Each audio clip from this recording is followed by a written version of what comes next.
I'm Jake with SendCutSend, and today we're talking about our countersink services.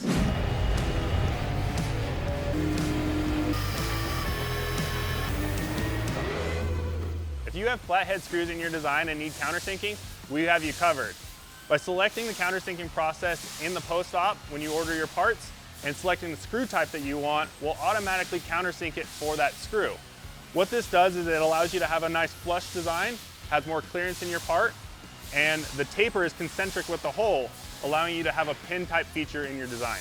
When designing your countersink around bend lines, make sure that they're far enough away from the bend as deformation is more likely to occur. Countersinking is also done before powder coating and can add thickness to the countersink, making your flathead screws not sit flush with the top.